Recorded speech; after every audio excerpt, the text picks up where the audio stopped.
Hello and welcome to Ticker Tapes. It's Wednesday, which means it's time for a look at the crypto space.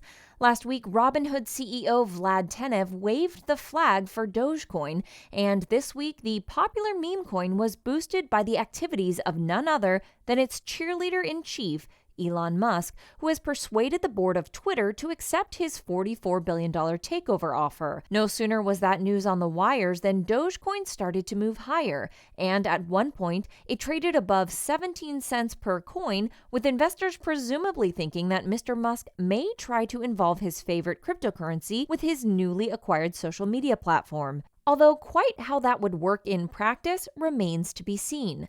Australia's first ever crypto ETFs have had to delay their launch after pressure from an unnamed broker who, according to reports, hadn't been able to complete standard trading and listing checks ahead of the launch date.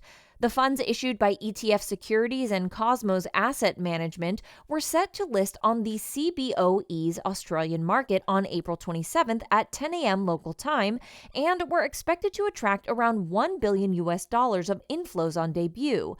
The launch of the new funds had already been delayed by 5 months as they sought approval from market regulators, settlement, and clearing agents. However, it looks like Australia crypto enthusiasts will have to wait a few days more before they can deal in the exchange-traded funds.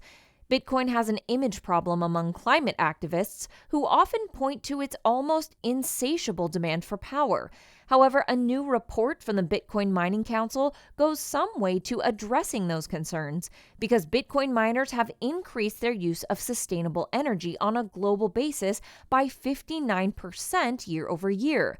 The BMC report also suggests that Bitcoin mining is greener than the hunt for gold. The crypto miners are said to use less than half of the energy that the global gold mining industry does. Meanwhile, a bill that would ban the issuance of new permits for proof-of-work cryptocurrency mining for 2 years in New York State is moving closer to becoming law after the state's Assembly's Ways and Means Committee agreed to send the bill to the floor for a vote by the whole Assembly. The move to ban new permits comes as the state tries to reach ambitious carbon emission targets set by the Climate Leadership and Community Protection Act, under which New York must cut its greenhouse gas emissions by 85% by 2050.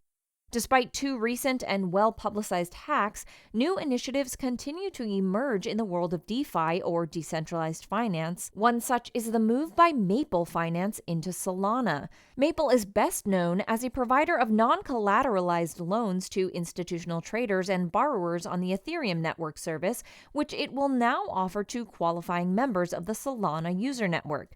Maple Finance has made $45 million available to get the new project off the ground and hopes to build out that pool of capital to as much as $300 million over the coming quarter.